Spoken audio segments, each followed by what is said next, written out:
Welcome, Mike, to Big Content. Jack's got his headphones on, so he insisted that we put headphones on before we started today because he feels like we're not bringing the energy level that we need to when we have headphones on. What do you mean? Thankfully, you started recording, so Tommy Boy can bring that to the front and show that that's a lie. We're doing headphones. Yeah, I need to bring you back down to reality. Well, Just fuck talk the that people. talk. I thought last episode was great. Shout out Tommy for the edit. Tommy Gabagool. We'll continue on. The worst part about his name is like, even if he's It's bad, not his real name. no, it's his real name. He showed me his license. Even if I wanted to get rid of him, can't do it. Can't do it. It's just would cost you your life. It gives him a lot of leeway. Just because I like the name, Yeah. not because I'm scared he's affiliated. Well, he probably is. You think he's got a promo code? Philly. Go ahead. All right, so I don't know. Do you know who Stephen A. Smith is? I mean, don't disrespect me in my fucking studio. Okay. Do you know who Kenny Beecham is? King of the fourth quarter. Kenny Beecham. Yeah. I know the name. Okay. Top of the head, I don't know if I could. All right, so he's biggest on YouTube. He works with House of Highlights as well. He's a YouTuber, does NBA 2K stuff and basketball type content. Stephen A, I guess, started his podcast or just started getting going with it, but he had Kenny on his podcast. So I don't know how much or what direction we want to discuss this, but I just thought it was like a really cool moment. Stephen A said he's going to bring Kenny on to First Take to actually like debate with him. Kenny talks a little bit about his goals, and I related to it a lot because he said, I take everything almost like 24 hours at a time. Like Stephen A was asking him, you can just turn me off completely. Just I just felt like it was kind of loud, no? I don't know. You had all this pent-up excitement from the last 3 episodes of having none.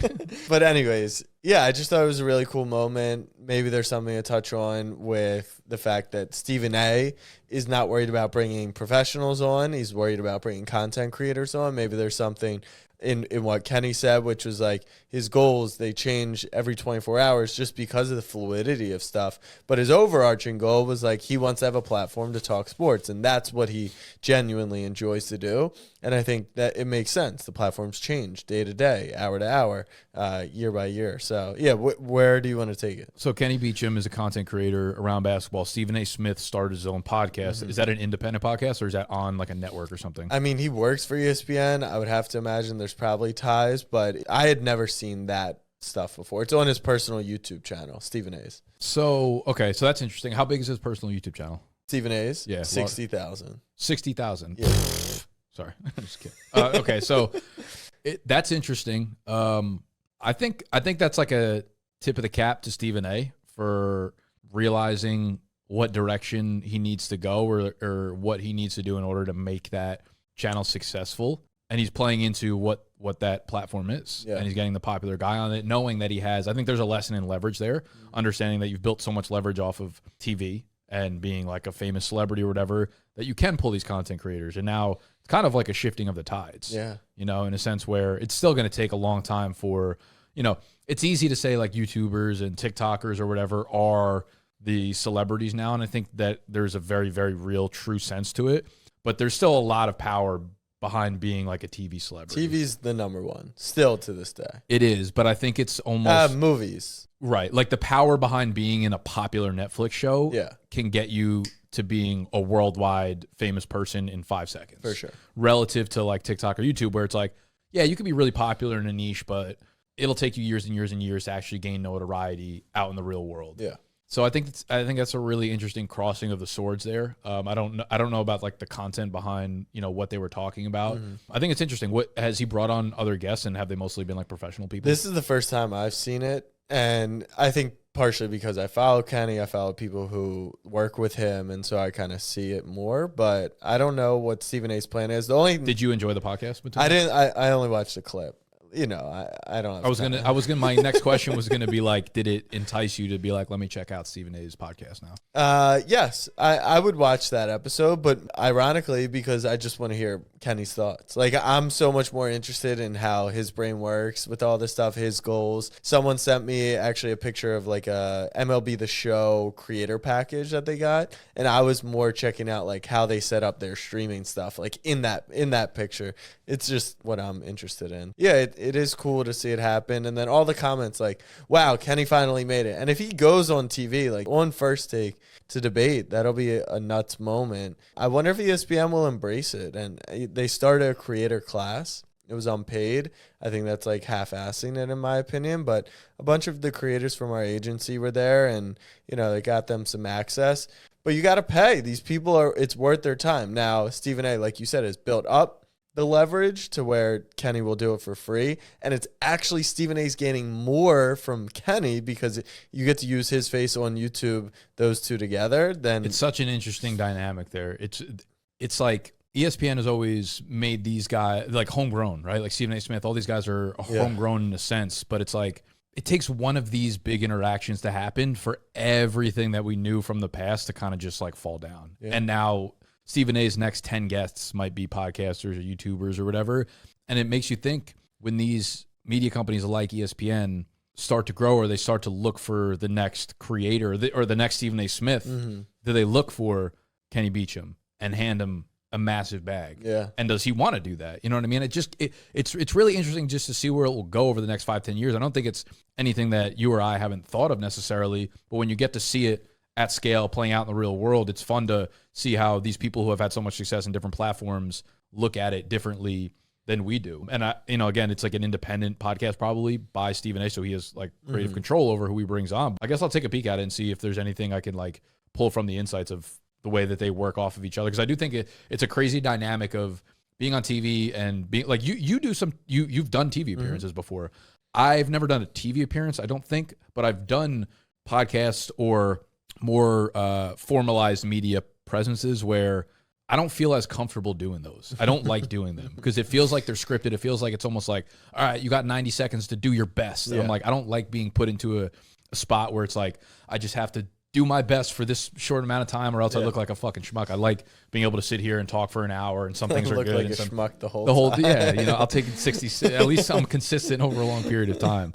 So I wonder, like, what can ESPN offer to a guy like Kenny Beecham? It can offer him scale. Access. It's access. Network, that's really scale, what it is. And money. Yeah. Yeah, there's a lot there. It's pretty much everything. Everything. That's why the networks have been successful. But then you got that mark next to your name. It's like, I work for ESPN. Yeah. It's like, you don't want that. Right.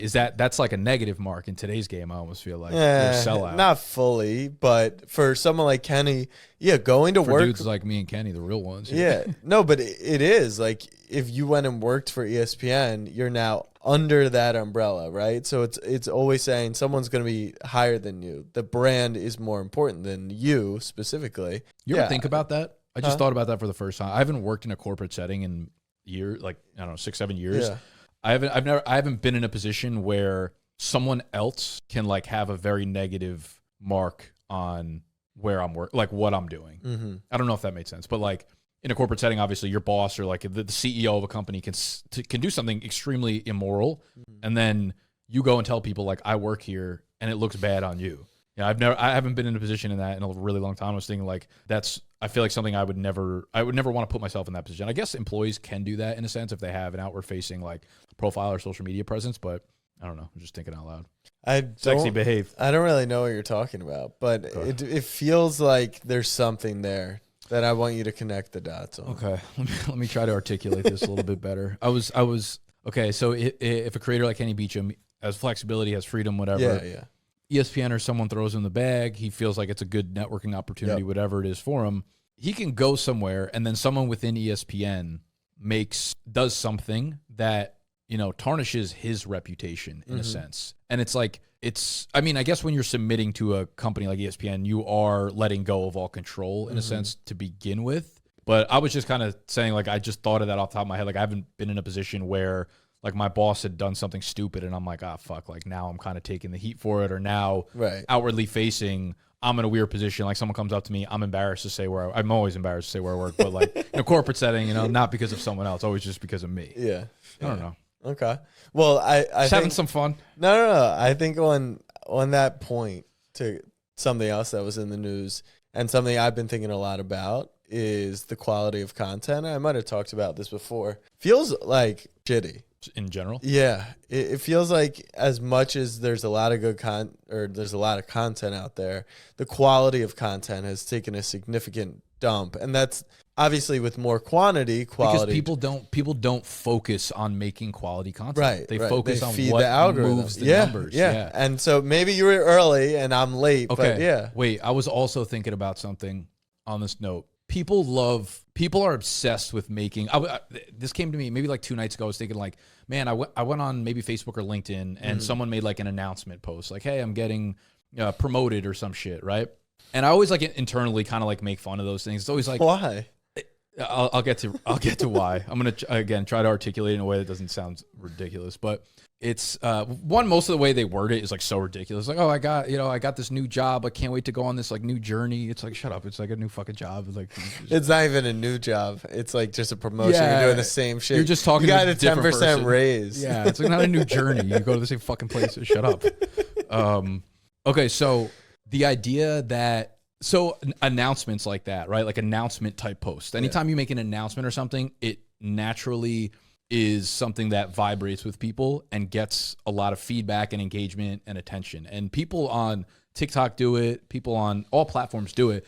But it made me start thinking at the core of it, why do people do that? And why is it such a big part of the world's content in a sense? And I'm like, I mean, we live in a world where we know a lot of people that make content, but realistically 99% of the people that we know don't make content, right? And the only content that people that we know that don't make content post are like announcement type posts. Okay, you know what I mean? So I'm thinking like, okay, some family members, friends or whatever, the only time I got engaged, like right? that, And because they know internally, it's like a subconscious content play by them, knowing that that's the only type of posts that will get engagement. I don't think they actually care. They don't care that the people from high school know that they got a job promotion. Like realistically, why would you ever care about? You're just saying these are like locks to get engagement. This is why the quality of content has gone down so dramatically. I think because people are only focused on, this goes back to the core of like what I'm saying. It's like backing up what I'm saying. It's like, okay, I think a lot of content creators are just looking for the numbers. It's like, yeah, because even when you go down to the basic of people who don't create content, the only content they do create, surefire content that they know will get engagement. Okay. That was a journey. Yes. But we did get, yes, I hear what you're saying. To a very basic human level, most people just don't want to create stuff that they believe in. They want to create stuff that they believe will get these engagement numbers, right? And it goes down to the people that don't make content, and the only content they make, they will only post it because they know it'll get some feedback, positive feedback. Yeah. You know, I was just thinking about that as you brought that up, and I think that's like the big problem with the fucking algorithm and the numbers and stuff. It promotes, you know, and I'm not above that. Like I fed into stuff like that, but it's just like it promotes this really unhealthy way of creating content. I wonder what the end game is here. I think there's going to be a correction. That's my bet, and that's why I'm going to hopefully stay very strict to our goals. Like for example, on our YouTube, which is dropping tomorrow, our first video. 8 games in 10 hours should be good. We got a thumbnail and is it already finished? No, not yet. It will be. But we're gonna do a premiere tomorrow at noon. We got a schedule. I'll be tuning in. Thank you. We're discussing. So I'm going to the Garden on Saturday for the Elite 8 game, and then I'll go back on Monday for the Knicks game. And you know, what's the first thing we were like? Oh, what if we just slept over in the Garden? Right? You're thinking Mr. Beast style now. Exactly, Mr. Beast shock value. But then I'm like, the fuck? That's not what we do. Like, what does that do? It doesn't add value. There you go. It's just for the thumbnail. It's just for the title. It's just so. Casey actually came up with what I think was a really good idea, which is we're gonna go Saturday because it's a college game as like tourists. So like you're coming to the Garden as a tourist rooting for one of these teams, and then on Monday we're gonna go as like, you know, New Yorker Knicks fans, and that way you're showcasing kind of which is our goal. We want to showcase what MSG is like going to a Knicks game, going to an event there in New York, and you'll show parts of New York that tourists see and then parts that we see. I think that's cool. And so I felt like that was like a really good moment for us to be like, yeah, we're not going to get arrested trying to sneak into Madison's. Like, that's just not what we do. Yeah. It's not helping anyone either. So there was a big topic this week at Barstool. I don't know if you saw. So I guess Mean Girls is the name of the podcast. Mm-hmm. And one of the females at Barstool, I think her name is Keegs, wrote a blog shitting, full blown. I saw the TikTok clip of her shitting on it. It was that essentially in blog form, shitting on those two girls. And she was like, look, everyone at the company knows your podcast is crushing or your views are crushing, but you're doing this low lift content that makes all us girls at Barstool look like shit. It's not good. It's not what Barstool believes in. It's low quality podcasting. It's like they're acting. She thinks, I think in her terms, was basically like, you're coming off so dumb relative to who you are in person, and you're making this podcast because you feel like the numbers are. And she's like, all the validation you're getting online is vitriol. It's all like bad validation that you're sucked into the numbers.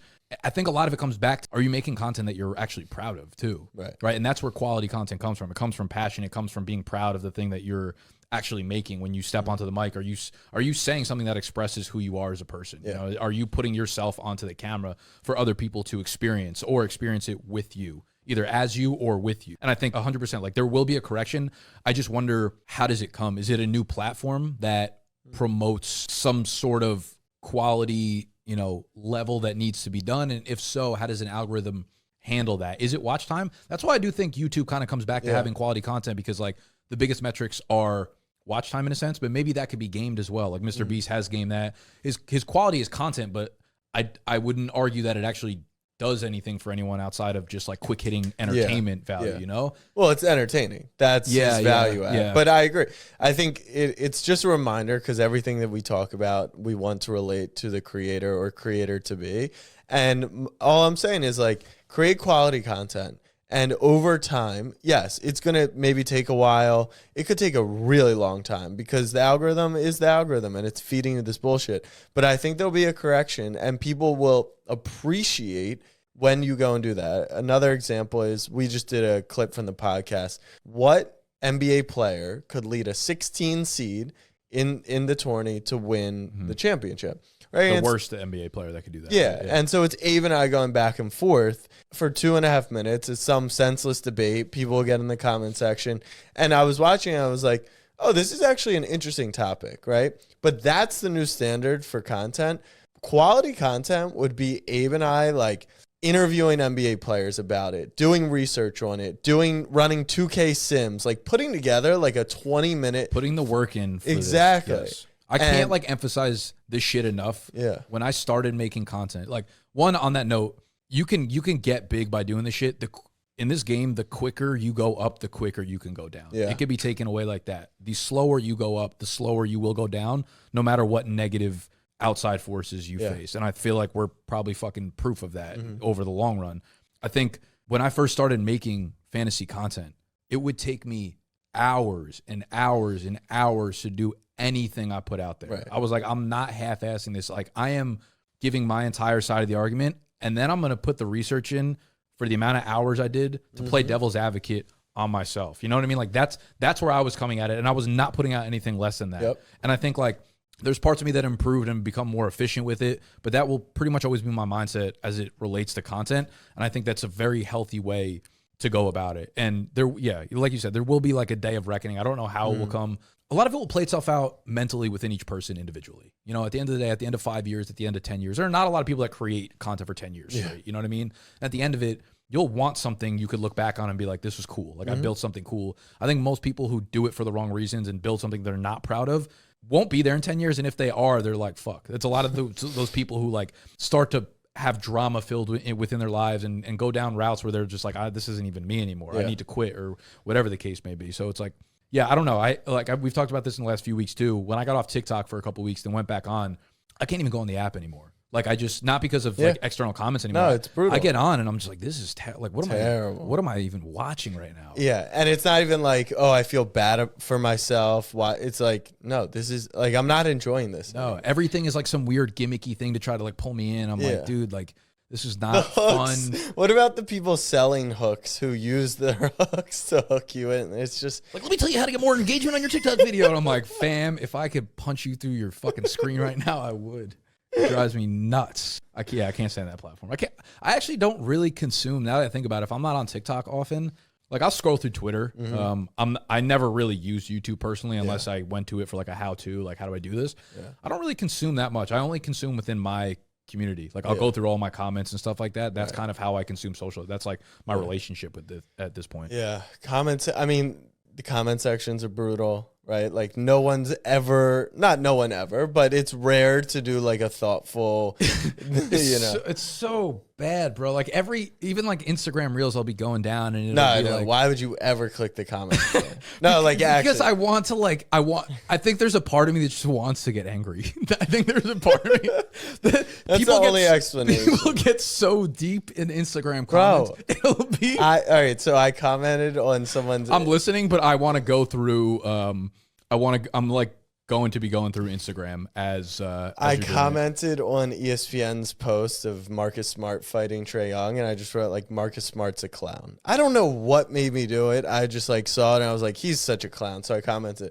I get 14 DMs from Marcus Smart defenders. Bro, you're a clown. Bro, your mom's a clown. Bro, and I'm like, what are people even doing? Like with their time?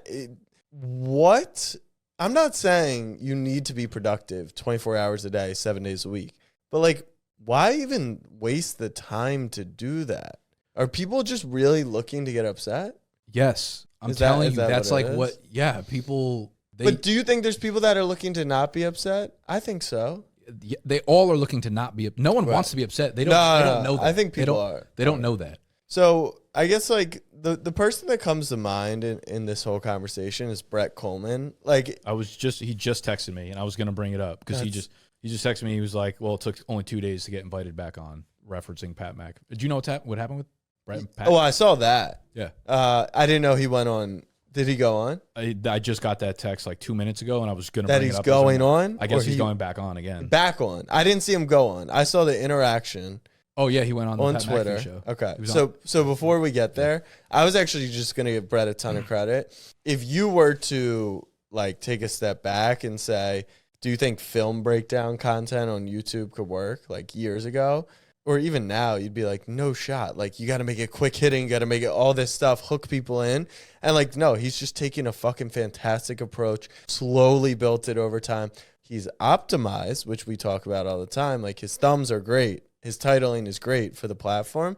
But the actual content of it and the reason people watch is, and he can find 250,000 people to watch a film breakdown on the Indianapolis Colts offense. You want to know why? There's an audience for everything. There's an audience for everything, but he puts the fucking work in on that stuff. Work in, yeah. I remember having him on my channel years ago and asking him about the process of making one of those things. Yeah. He was like, yeah, I put out one a week. I work a full 60-hour week, and that's what it results in. Yeah. I'm like, that's psycho. No one is willing to do that. I brought when I brought Pete Overzet on for that same interview, and he was like, when Pete puts out a 3-minute Twitter video, I'm like, how long does that take you to make a 3-minute Twitter video? It's a whole week or months long. Well, he's like, well, the 3-minute, like when he's just like face to face to the camera, he's like, it'll take me 5-6 hours to make a 3-minute Twitter video, and I'm like, people are not willing to do that. Okay, are people not willing to do that, or do they not have the time to do that? How could you do that, right? If you're not full-time content creator, you have another job.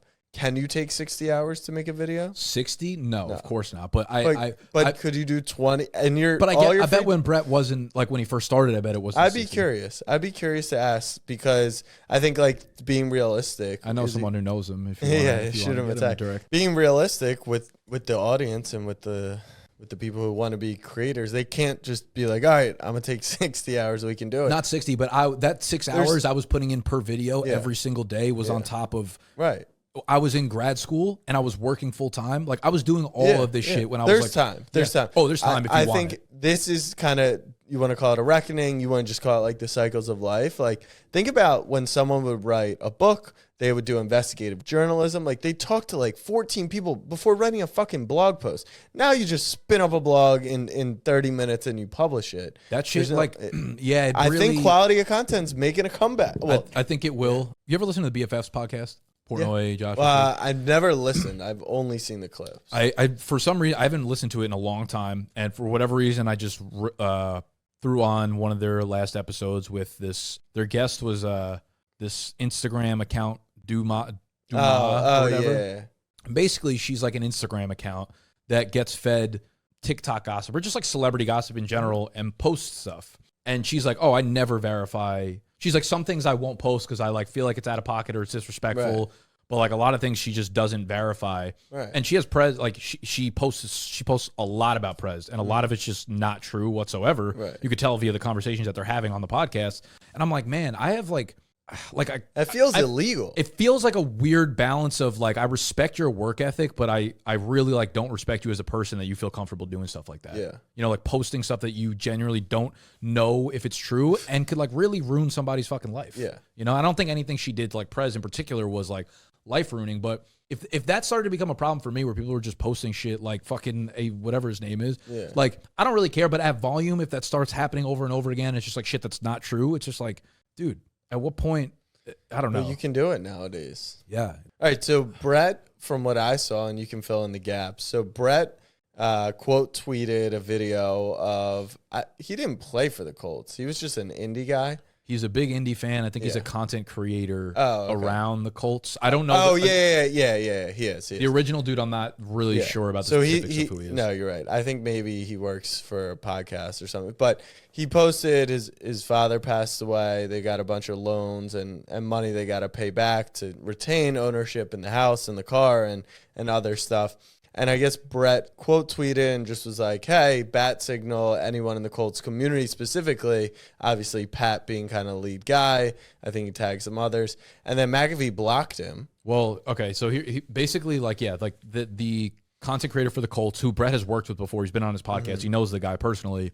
His father passed away. They had a lot of funeral bills. They had all these other bills. They were going to lose the house if they, didn't have money to take it back, whatever. Brett quote tweets him. Basically says like, hey, can anyone get me in touch with the Colts or Pat McAfee or whatever? Right. I want to amplify the situation going on. Pat saw it, took it as, he didn't know who Brett was prior to this interaction. Took it as, it's just another dude who's like tagging me. And because he looks at Brett's following, he goes, he's got 200,000 people. He's tagging me to be like, yo, give money or else you're a bad person, doing it at scale in front of a lot of people. Right. Brett was just doing it to be like, hey, shoot this a retweet to your fucking audience or whatever. Try to make the situation known to more people. But Pat took it as like, you're trying to make me look like a prick for not donating money. And he's like, I donate money all the time, et cetera, et cetera. There's a million other ways you could have done this. You could have DM'd me, whatever. Not Brett's intentions whatsoever. Pat, once he said that, he like responded to Brett's original tweet.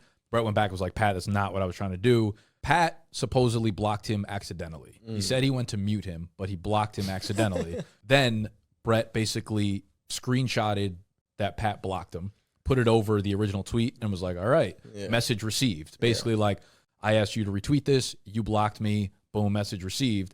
And I was like, kind of like a slam dunk on social media, to be honest with you. He brings him onto the show. They DM back and forth or whatever. Apparently the DMs were not friendly and brought him onto the show. So Brett was like the first 20, 30 minutes of Pat's show, at some point last week. And did you watch? I did it. I didn't know that he went on. Oh, that's right. So I'll say that Pat came off horribly. Before you tell me what happened, I get Pat's point 100% a lot because it just puts you in an almost impossible situation, right? Because you're saying, and Brett's saying too, like, I just wanted you to retweet this, expose this to your audience. But is that Pat's way of donating by just doing that? And then Pat's audience sees him and they're like, am I going to donate if Pat's not going to donate? It's a brutal situation. I get it too, because you're getting asked, and he even brought this up. He's like, I can't check my DMs anymore because every DM is like, hey, my mom has leukemia. Can you donate to this? And he's like, I'll do it to every single one of them. Right. So I'm empathetic to the situation he was in. He got very offensive on the live stream. He got very like attack worthy, and Brett was like very calm, cool, collected. He was like, dude, that's not what I was trying to do. I apologize for like acting emotionally and like posing that screenshot of you blocking or whatever. And he was like, I have no respect for you like leaving that tweet up overnight and like all that kind of stuff. And it just came off like he was like so obsessed with making sure that Brett told his followers that he was a good guy. If you're calling it a slam dunk, I meant the screenshot tweet. I know. Then well, here's why. Like he was saying like it's disrespectful for you to have left it up overnight. Right. And Brett didn't say this, but he was like, I just left it up to bring awareness. It was more, if you could translate that into English, it was like, I'm more concerned with bringing awareness and getting money for this family than I'm about your feelings right now. And if that was like amplified to understand, so people can understand the situation. Do I think that there was probably a little bit of like social showmanship within leaving that up overnight? Yeah. Maybe. Brett said he was busy. He's in the middle of a house move, so maybe that's factored into whether or not he's busy on the platform. Yeah. But they all were. Pat was like, I was watching March Madness when I hit block instead of mute. They're all just saying they weren't paying attention to anything. Meanwhile, no one's paying attention. Right. No one's at fault for anything. I'm empathetic on both sides of the situation. I just thought the way that Pat, he doesn't know Brett. We know Brett. Himself Brett's he's a great guy.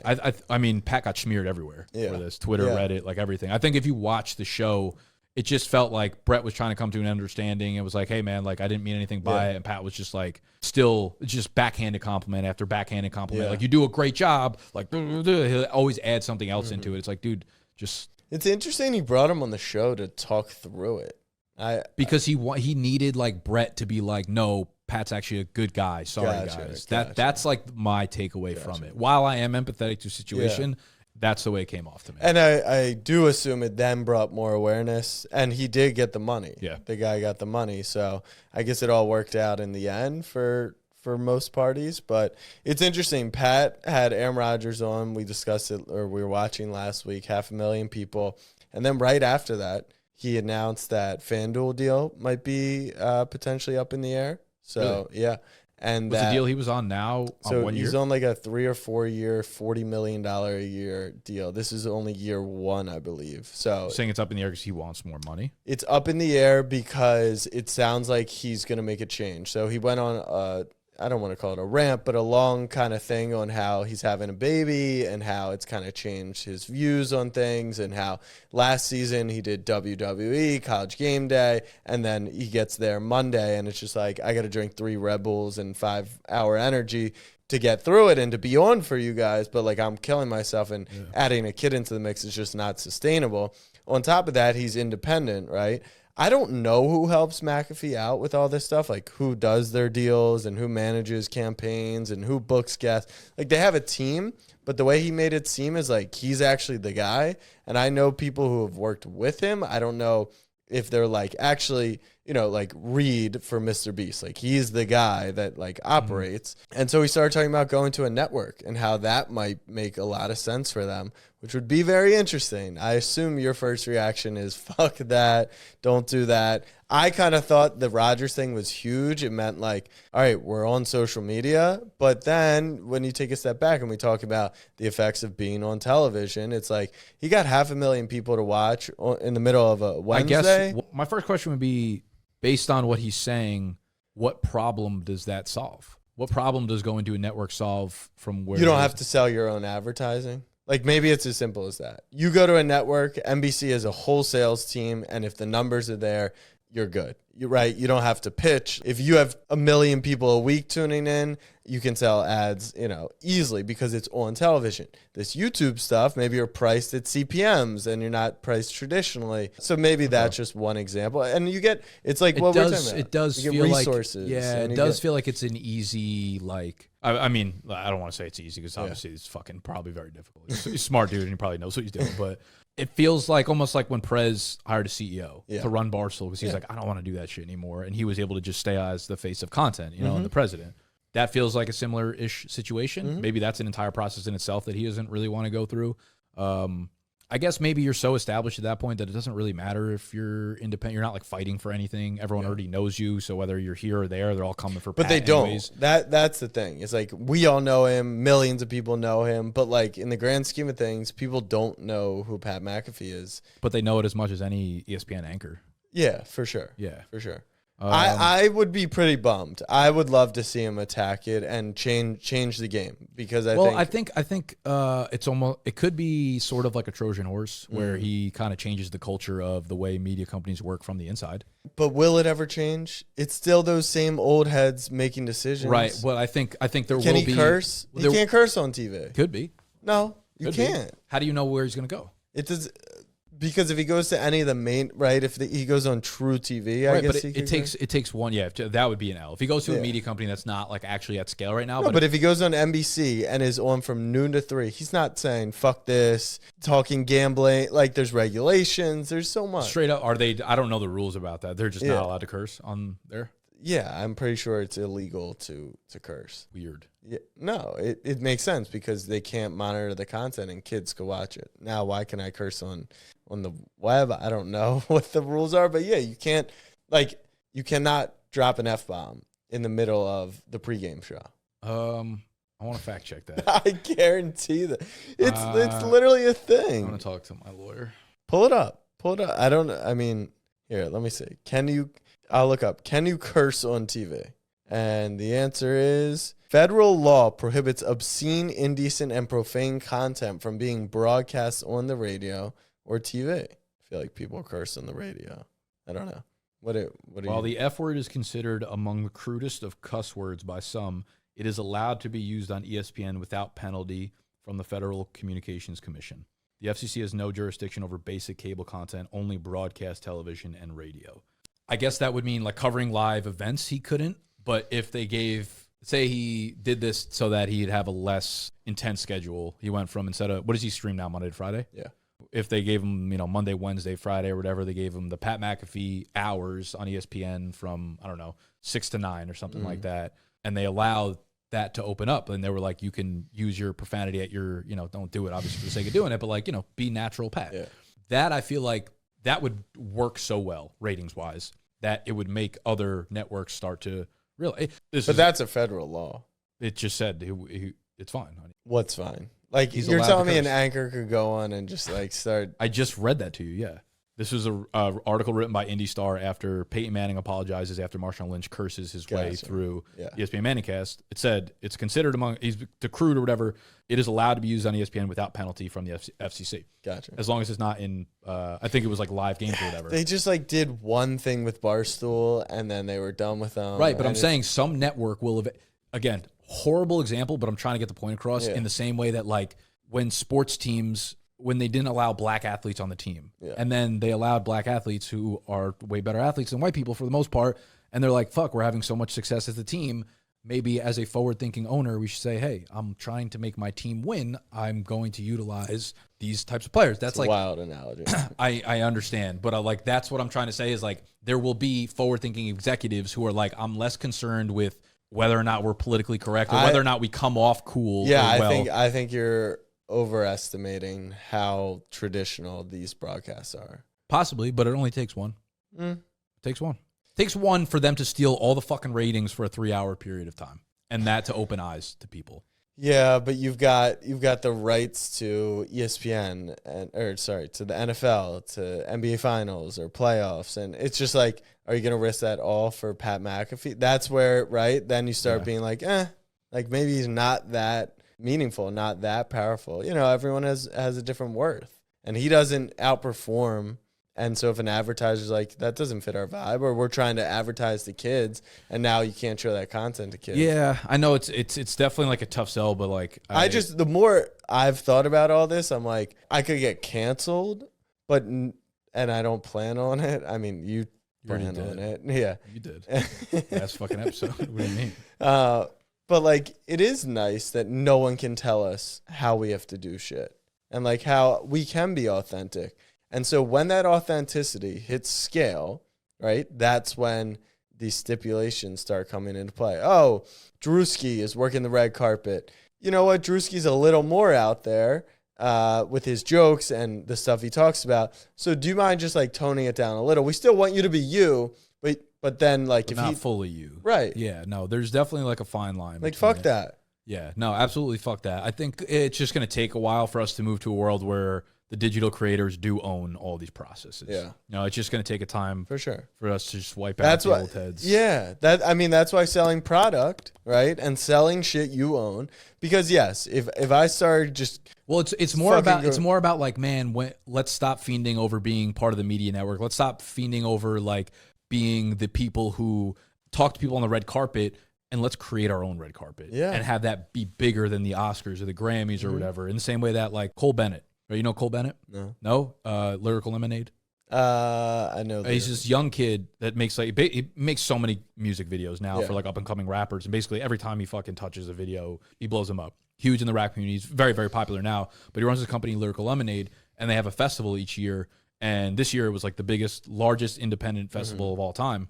And he's someone who's like paving the path to make it their own right. And that's why I think like Barstool announcing a game, like a sports game, right? Like being the announcers for a game is something that changes the tide, where you become the old traditional media that you had a problem with, or they had a problem with you. It's like you have to eventually, these will surpass those problems. It's like we won't worry about Drewski being himself on the red carpet, because Drewski's eventually going to throw a fucking award show where he's going to be the one curating who's on the red carpet. I think it's just a matter of time before that stuff happens. Yeah, I'm excited.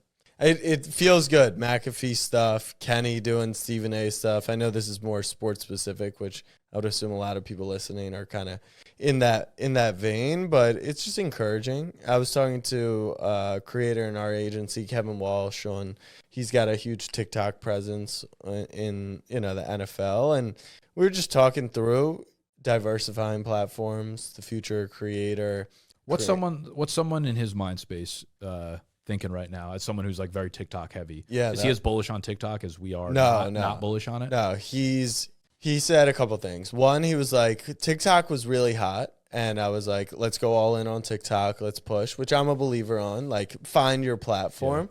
And then I'm obviously as equal a believer on find another platform and diversify. And there was part of him that was like, I don't know, the way that TikTok's building longer videos and, they're going to evolve, maybe they could replace YouTube to a degree, right? It's tough to see today that happening because of everything that's gone down. I think it's a mixture of like, I had to tell him, yo, look, like you have 1 million followers on TikTok. Like it's insane. And then he was like, yeah, but I just don't feel like the quality of that followers is high. And I would agree with both those sentiments. Shout out to him for being like aware in that sense. But also shout out to him for like still finding a way to manage a fucking 1 million followers on a platform. Like that now puts you in the upper percentile of people who have ever started something. Now is the next step. Like, all right, how do you get it onto new platforms? How do you make people care about you?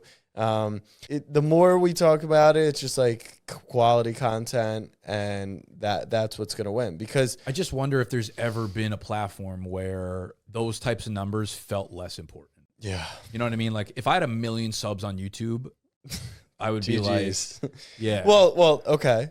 We have 600,000 and now they don't matter, right? But that's like, I feel that's the same like way TikTok. It is. Yeah. No, it's through shorts. Yeah. Short form followers do not matter. And, that's a blanket statement. They obviously matter. And there's also an exit velocity, right? If you get 80 million followers, or Alex Earl gets 5 million followers, and then you get into the press, that's when it matters. But if you just have 1 million followers on TikTok and it's not the type of following that you've been trying to build, it's just a metric, a meaningless number next to it. Damn, for the most part. Life is meaningless as fuck. Well, that's been obvious for a long time. Yeah, I think that's what you were trying to communicate, and what your audience was missing on was you weren't trying to say, hey, we don't give a fuck about you. Like you're like, no, that's what I was exactly trying. But you care. Having the followers on TikTok is good. It's better than not.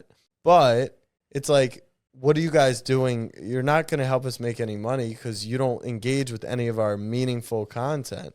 That number will help us. It doesn't help us grow. Like literally us being like, we have this many followers does not mean we'll have more followers. What that can do, that number specifically, you can trick 1 or 2 companies early on. Yeah. And then it won't work anymore. Right. That's it. But if it's meaningful, if it's a meaningful follower count, that obviously that matters.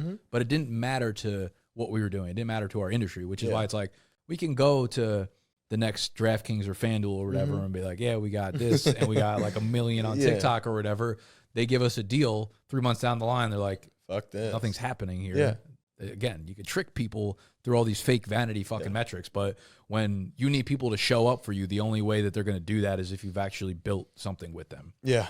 We talked about today or yesterday our snap shows. Like that stuff has kind of fallen a little bit. The algorithm has changed up. Our shows got dinged for some copyright stuff. The quality of content on there is terrible. And we were making a lot of money off just our shows. And now we were discussing like, we're just doing this for the money. Like we could use our time so much better. So I mean, I would like to return to where we were making a lot of money on that platform, specifically creating the shows. But if not, it's going to force us into like creating good content, which I would be just as excited about. Like we're doing stuff like Lamar Jackson is going to be a Minnesota Viking. It's like I'm not super proud about that. And that's the least clickbaity fucking thing on the platform. The shit is like Steph Curry slept with LeBron's wife. Oh my God. Yeah. Dude, And it's the thumbnail and it's like, oh my God, what are we doing? Like, there's got to be a correction on that platform. But Snapchat's wild. But Snapchat has to deliver revenue numbers back to investors and stockholders, which advertisers want, engaged content. And it's just like, I think that's how the long tail of this plays out is like that type of content. It's almost like what I just said. It's like I could fool a company once or twice on a sponsorship deal. Snapchat can fool an investor around once by showing, oh, we have these many fucking engagement. And then eventually, like, when no actual sales revenue or engagement actually gets driven through LeBron's wife fucking Steph Curry, that will play itself out over the years when they're like, we can't do anything with this. Yeah. I mean, it's interesting because it is a good tactic, right, for growth and for awareness. Another thing Snap did is they have these crystals creator stories. So like if I post 8 stories on my thing and you watch, like I get 10 cents or something because they're sticking advertising in between. So now people like David Dobrik are fucking posting 400 times a day and they're racking in 10 grand a day. I've wondered why all of the creators do that. Yes. They just post their camera roll every day. Yes. And so, but this is exactly what I'm talking about. I don't hate that content. I don't hate that content. It feels vloggy to me. But no one is vlogging. They're just posting bullshit. It's working for now until people are like, why am I clicking through it? It's just a picture at the end and I got to click to get there. And Snap needs to get to the point where like I did a shoot today with MSG, right? People in my audience will find that interesting. What's it like being on camera, being on TV, getting a signed ball, all that stuff. In my head, I'm like, care about that signed ball. Right? I don't give a fuck about that signed ball. But I'm like, oh, I'm just going to film some stuff. I'll create a TikTok or an IG reel later. I'm not thinking like, oh, I'll vlog this in a story all for Snap because I can just post my Kava bowl or Naya bowl and it'll just get as much engagement. So, well, I don't know. I think there is something to specifically like what those creators are doing. I think it is a version of a vlog. It's like at the end of the day, the vlog is a behind the scenes look at what you're doing. Is the storytelling strong? No, probably not. No. And I think there are people who are going to do it better, obviously, but I think there's some credence to what it's doing. And I only say that honestly from my favorite platform to do that on is Snap. And it's a platform that if I think you had an audience there, you would love. It's a 1-to-1, even though you have an audience, and you can just express yourself however, whatever your mood is. It doesn't have to be as buttoned up, which I think is really nice. But now my viewership's down because everyone has flooded the platform. They just released this? This was released probably like 4 or 5 months ago, but then they started doing press around it. And it's like, Snap, you guys, like, you should find a way to encourage like quality content that could take the app to the next level because you got the friend stuff down. You're getting people on the app, but like we need quality. Spotlight is, it's just TikTok beta right now. All right, let's do some question and bad ain't. Kelsey, we're going to start off with your question, even though I told you all your questions are terrible. Have you ever had a collaboration where you didn't get what you were expecting out of the other person? If so, how did you handle the situation, and how do you professionally cut ties with another business or creator? Collaboration as in external, not someone who worked for bdge. Have you ever had a collaboration? Oh, collaboration as in, okay. Do you want me to start? Okay. Well, today I completed my collaboration with Madison Square Garden Networks. And I think going into it, obviously not obviously, because it's not always, but I did get paid for it. So we did make money from this. So I guess we got something out of it. What I felt like we didn't get out of is like I kind of did want to immerse myself into the MSG personalities, into the Knicks, into having access, into building my personal brand around New York teams, specifically the Knicks. And because our YouTube stuff didn't perform, because I came in with an understanding of, oh, we're going to be able to do this super fun show. And then we're standing in front of a green screen talking, like we can't use logos, we can't use marks, we can't use music, you know, a very corporate kind of mindset in video. It just didn't do well. So then they're looking at me, at least my assumption is, like, why are we investing in this? And I'm looking at them like, I you know, it's not going great. I am the Knicks, pal. So, yeah, I would say the relationship ended. There's obviously no bad blood.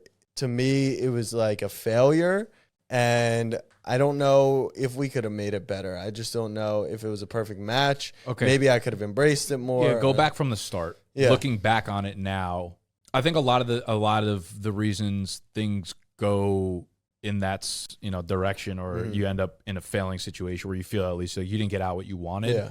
Most of it is because both parties are not clear on what they're expecting or what they're getting from the other side up front. And sometimes you don't know exactly what you want, which is what makes it difficult. Yep.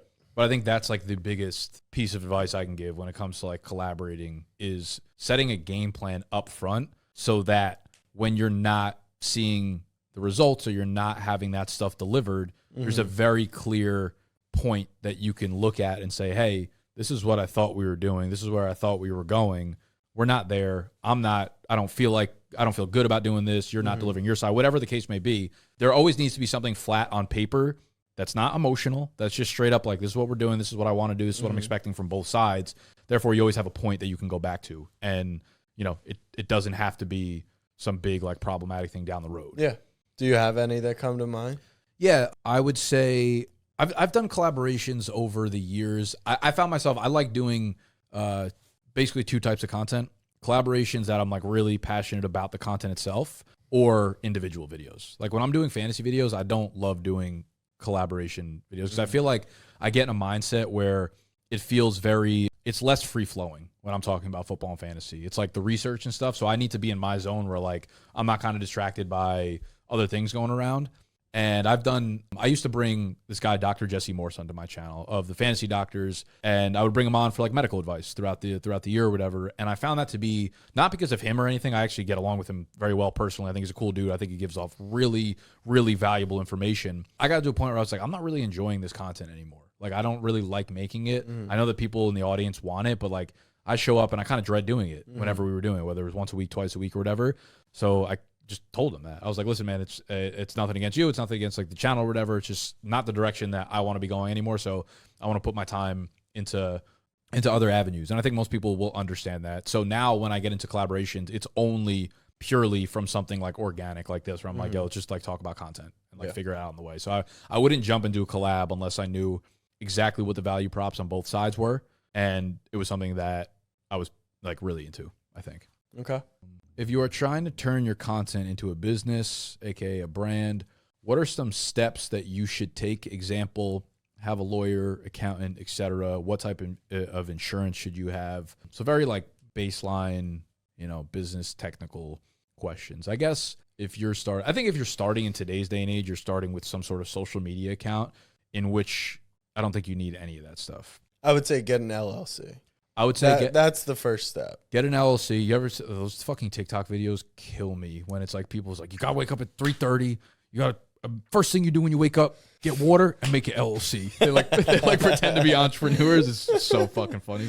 LLC makes sense because you create an LLC and then any expenses that you make towards that passion, hobby, business, brand can get written off for tax purposes. That's really it. Like even if you don't want to be like a content creator, you don't want to build a brand. If you have like a passion that you spend money on, you should pretty much form an LLC just for tax purposes out of it. Otherwise, I mean, you definitely don't need what the fuck you need a lawyer for. You don't need business insurance unless you're running a business, unless you have a physical location, unless you have employees, things like that. Like I didn't have business insurance until we got into this office March 1st this year. I think lawyers kind of come and go as specific needs come and go. Yeah, a lot of them you can use as, what's the word when, not freelance, but you can... Contractors. Yeah. You all of them pretty much are. Yeah, you can use them as one-offs. What's the requirement if you're starting that stuff? It depends what you're trying to do. If you're hiring an employee, like we use Gusto, which is a payroll provider. Like we use QuickBooks, but yeah. We didn't even start using that until this year because we didn't have payroll until this year. There's a tool for everything, and then there's someone who can be hired at an hourly rate. So I don't know if there's anything super specific. Now, stuff that we talked about just today, like I got a trademark on, our logos and stuff.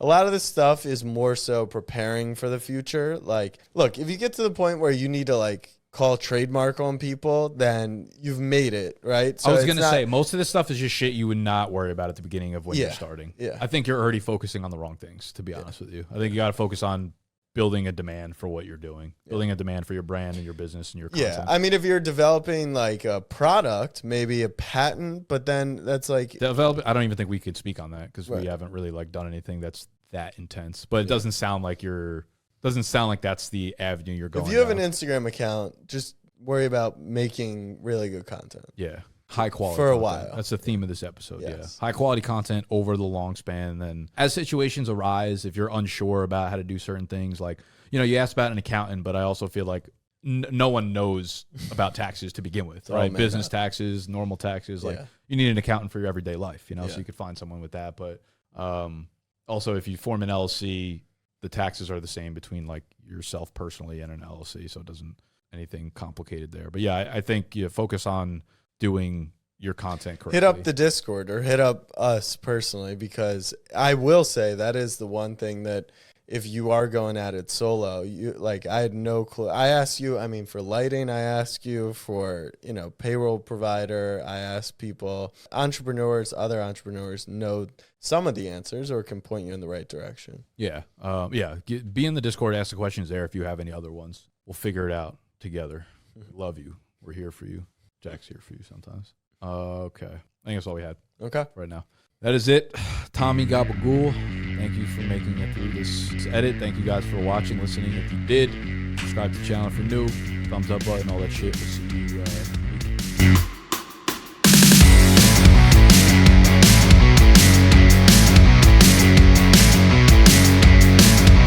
I never know if I paid my business insurance. I literally got an email, one that's like, here's your receipt for paying business insurance. The next email I got is like, final reminder that your policy is pending cancellation for not. I feel like this one that I didn't pay is fake news. I fucking paid. I hate this shit. I need whatever Pat McAfee ends up doing. I'm so sick of this shit. All right. You can't curse. I'd be absolutely cooked. You'd be banned I'd be filleted like a salmon.